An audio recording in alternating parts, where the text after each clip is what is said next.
Selamat pagi Bapak Ibu dan saudara yang dikasihi Tuhan. Mari pagi hari ini kita mendengarkan kebenaran firman Tuhan yang terambil dalam Mazmur pasal 44 ayat 24.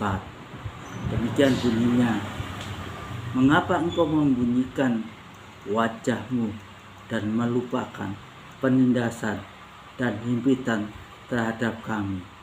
Bapak, Ibu, dan saudaraku yang dikasihi Tuhan, mengapa seolah-olah Tuhan tidak peduli dengan keberadaan umatnya? Pemazmur mewakili umat Israel memeriksa diri kalau ada dosa yang menyebabkan Allah berpaling melawan mereka. Setelah yakin tidak ada pemazmur yang kembali menyatakan kesetiaan bangsanya pada Tuhan. Mereka menerima hajaran tangan Tuhan dengan tetap memegang ikatan perjanjian yang pernah nenek moyang mereka adakan dengan Tuhan. Akhirnya dengan keyakinan bahwa Tuhanlah di balik semua penderitaan mereka, pemazmur mohon agar Tuhan jugalah yang menolong mereka dengan segera. Pemazmur mengingatkan Tuhan akan kasih setianya supaya tahan menolong umatnya. Bapak, Ibu, dan saudaraku yang dikasihi Tuhan, sebagai orang yang telah mengikut Tuhan, jangan ada di antara kita menjadi hilang dan binasa. Saat dalam penderitaan menimpa kita, percayalah bahwa Allah mengasihi dan peduli pada kita. Bapak, Ibu, dan saudaraku yang dikasihi Tuhan, ada dua penyebab yang sering menjadikan orang undur dan meninggalkan Tuhan. Pertama, soal tentang harta dan kekayaan. Mari kita akan melihat dalam Injil Markus pasal 10 ayat 17 sampai 22. Orang kaya sukar masuk kerajaan Allah.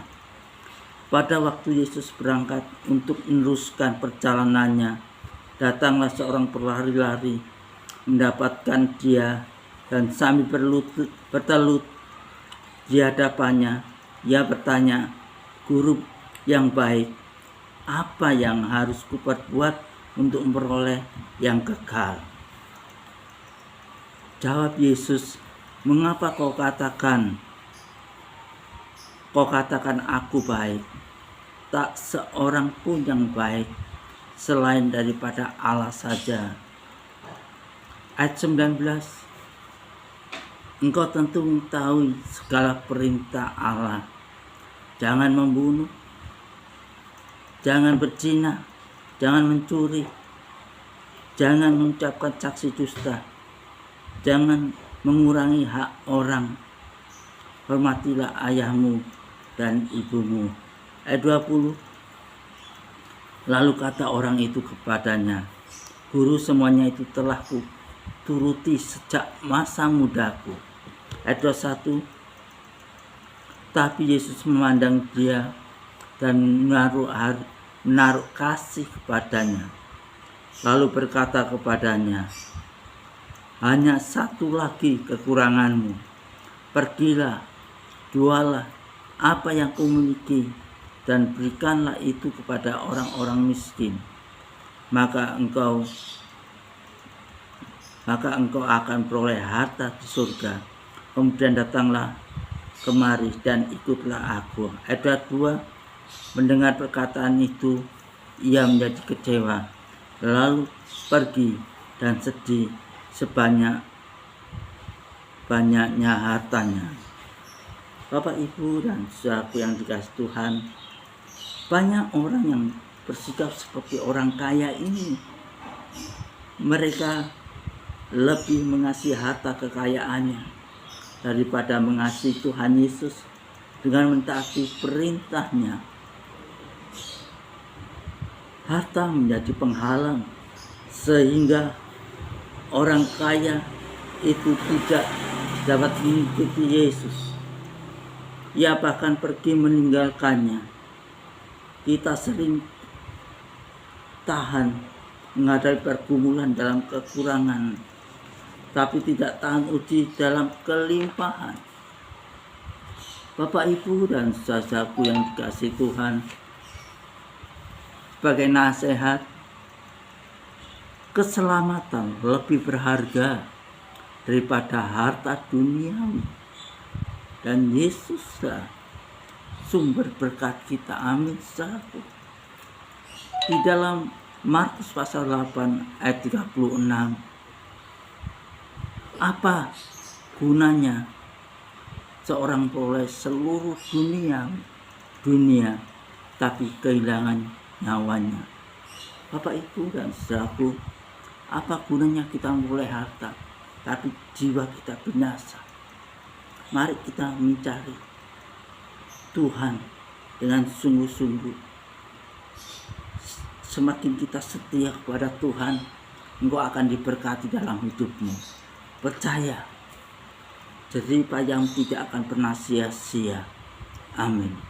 Yang kedua, kehidupan duniawi. Kita melihat di dalam Lukas pasal 15 ayat 11 sampai 13. Perumpamaan tentang anak yang hilang.